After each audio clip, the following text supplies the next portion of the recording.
Mami, nagugutom na po ako. Oh, talaga ba anak? Oh, sige. Ito, 50 oh. Bili ka muna ng pagkain dun, ha? Lah, pira! Yay! Magsasaing pa si Mami. Tuk. Cute naman ang baby. Mami, nagugutom na rin ako. Pahingi ako ng pera. Ano? Ano tingin mo sa akin, Tutoy? Umiiri ako ng pera, ha? Paano ka naman di gugutumin? Eh, panay ka lang naman cellphone. Umaga, cellphone. Tanghali, cellphone. Gabi, cellphone. Nagugutom ka kasi kaka-cellphone mo yan.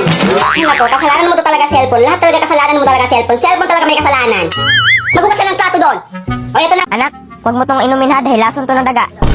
Opo, Nay. Nakainis naman. Sinira niya araw ko parang sino makasalita. Ang sarap bugbugin. Nauhaw ako. O, ito tubig. Huwag mo inumin yan, ate. Nabahimik ka pakikong. Nay, si ate. Oh, bakit ano nangyari? Ano nangyari sa'yo?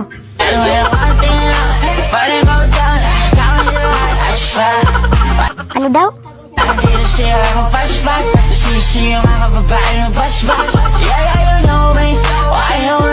Bakit may inom ang laso ng daga?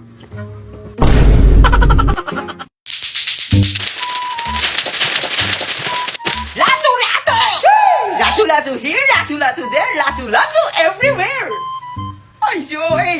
Halamak na nga ang bentahan ng laruang to sa buong Pilipinas! Abay, nagsilipa na rin ng mga taong gumagamit ito kahit saan man tayo pumunta! May naiinis at may natutuwa! Nakakaburito nga naman kasi kapag araw-araw, oras-oras, minu-minuto nating naririnig ang pasnayang laruan na to! Kaya ngayong araw, mas lalo ko pa kayong iinisin, hindi lang ng bibigat ka OA-yan ko, kundi pati na rin ng tunog ng lato-lato na to! Lato-lato! Anong gagawin? Susubukan! Buksan na natin!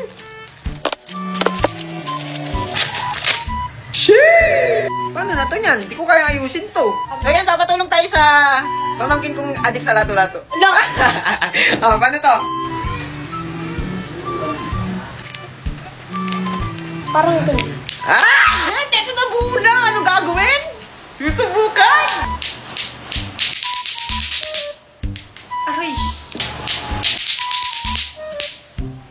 Sabi niyo mahirap. Madali lang naman pala dito eh. Madali kang masaktan. Ay, si Owen!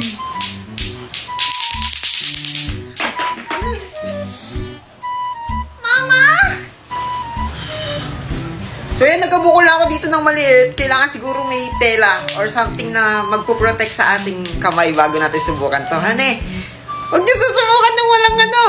Patnubay ng mga batang mahuhusay. Uy!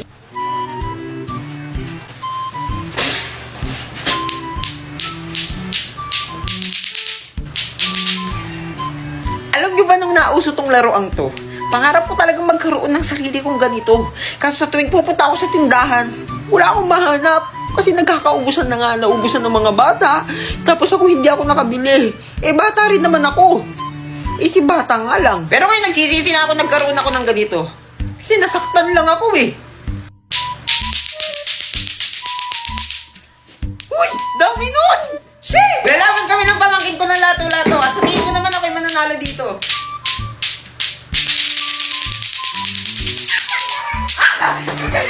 Oh my God!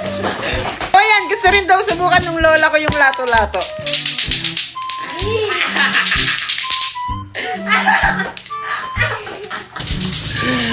Nakakapagod tong larong to. So ngayon, nalaman na natin ang power of lato-lato na medyo delikado pala siya kapag wala kang protective gear dito sa kamay. Protective gear? Hindi man ako tumagal ng 1 minuto. Grabe naman ang pagkahirap ng laruang to. Kayo, ilang segundo, ilang minuto ang kaya nyo? Shit! So ayun, siguro ito na yung first and last na gagamitin ko tong laruan na to kasi hindi naman siya nakaka-addict. Nakakasakit pa nga siya eh.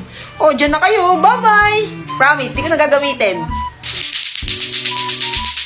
Sheesh!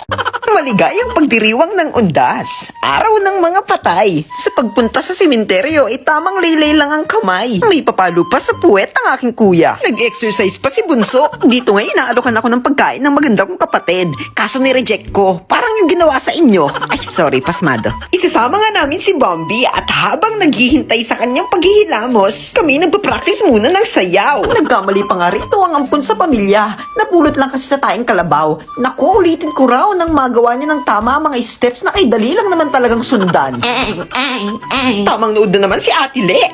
Ang ginagawa mo? Dito ngayon sinubukan naming sunduin si Kay, ang kulot naming friend. Kaso mamaya pa raw sila pupunta. Kaya pumunta muna kami sa bahay ng lola upang bumuhan ng malalamon nang hindi naman kami magutom sa sementeryo at bakay kamatay pa namin ang gutom na to. Charot! Kinuha ko na nga rin ng kandila at lighter kay lola at kami gumora na. Super layo pa ng aming lalakbayin. Kaya ayan, Diyos ko, di pa kami nangangalahati sa lakarin. Mukhang pagod na tong kapatid ko. Ang hirap talaga ng walang taga-video mga be. Dito ngayon napadaan pa namin sina Lola Tess. Ihiram nga sana kami ng payong kaso di bali na lang. Nakaisip pa nga ng shortcut si Bambi at nakita pa namin ng isang magandang dilag sa Dumarais kasama ng kanyang kapatid, si Kim. Kaso mukhang minalas kami. Naka-welding na pala yung shortcut na dinadaanan namin dati. Kasalanan to ng mga babae eh. Pasniya ka Bambi? You betray me? Nasa lubong nga namin si Nay Oya. Tapos may Tres Marias pa ritong gustong sumama sa vlog. Hello? Nahiya pa ang mga pasneya. Kay init nga mga be, kaya ganyan ang naging epekto sa dalawa kong syupatid. Naku, sa wakas, nakarating na din. Thank you Lord at ligtas kaming nakapunta sa sementeryo. Malawak naman tong sementeryo mga be. Kaya kung gusto mong magpalibing ng buhay, kami na mismo magpapalibing sa'yo. Kasyang-kasya pa mga marites dito be. Charot! Ayun na nga at papunta na naman kami sa nicho ng lolo. At habang naglalakad, binabati ko ang mga tao ng happy birthday. Medyo dulo pa nga ang pwesto ng nicho ng lolo. Kaya Diyos ko, for the walk-walk talaga kami. Habang naglalakad ay may nahagip na naman sa camera ko. Kay gagandang binibini at Ginoo. Hello po sa inyo. Happy birthday, happy Halloween, Merry Christmas, and Happy New Year. Nako, si lolo nangiti na naman nang nakita kami. Naupo na nga kami't nagpapahinga. Nagkukwentuhan habang kinakain ng aming mga dala. Pasneya yung hangin, kilakas talaga. Namamatay yung mga tinutulos naming kandila. Habang kumakain, sinet ko nga yung camera dito sa kabila. Tapos di ko na naman alam kung anong aking pinaggagawa. Kirami pala ng dala naming mga ngata. At Diyos ko, si Bambi, ayaw talagang pakita sa camera. Tignan nyo kami rito para kaming tanga. Nako, hiyang-hiya siya sa camera mga be. Nabigla pa nga kami mga be. Gagi, may pulis pala. Napatigil tuloy ang paglamon ng mga pasneya. Nagbigay sila ng ganito mga be. Ligtas Undas 2022. I-post nyo na lang kung gusto nyo ring basahin. Naisip na nga naming umuwi mga be. Iiwan ulit namin si lolo na hindi na uubusan ng ngiti. Habang kami nasa lakaran pa uwi, may followers pala tayo dito. At ayun, may cute pang chikiting na nagpa-picture mga be. Buti na lang nakapaglibag ako kanina. Kaya mukhang fresh tayo for today's video. Cute din ng mga bata sa likod.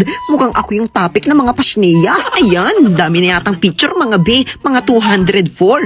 Kaya ayan, nagpatuloy na rin kami sa pag-uwi. Naku, matanglawin talaga si Bambi sa mga nagbebenta ng pagkain. Walang kabusugan ng mga pasneya na libre pa ng corn dog si Bambi.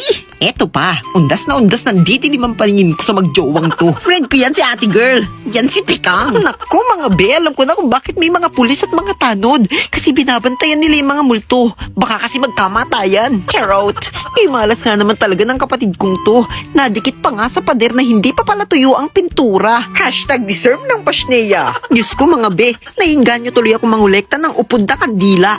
Kaso wag na pala, daming nakatingin. Pauwi na nga kabit, narito na ang sundo ni Bambing swerting nagdiriwang ng kaarawan niya ngayong undas. Ayan, si Kuya Leonard Santiago alias Bulo. Kaya happy birthday sa iyo, Kuyang Bulo. Heto na nga't lumarga na kami sa di kalayo ang biyahe sa pag-uwi gamit ang motor. O siya, hanggang sa susunod na galaan, kulitan at kwentuhan. Paalam! Lo. Diyon, nakikita mo to. Na, badong ka dito. Ano naman ingay yan, darling? May binili akong lie detector. O para saan yan? Hindi na kayo makakapagsinungaling sa akin. Once na nagsinungaling kayo, tutunog at iilaw to. Eh, subukan nyo magsinungaling sa akin dyan, ha? Tatamaan talaga kayo sa akin. Eh, may tanong ko sa'yo, ma. Oh, ano yun? Sino ang tunay na ama ko? O, edi ang tatay mo?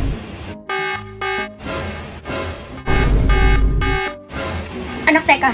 Sino tatay ni Junjun? Mapa. Sino nga? Yung kapitbahay natin sa Ernie. Mahal mo pa ba ako?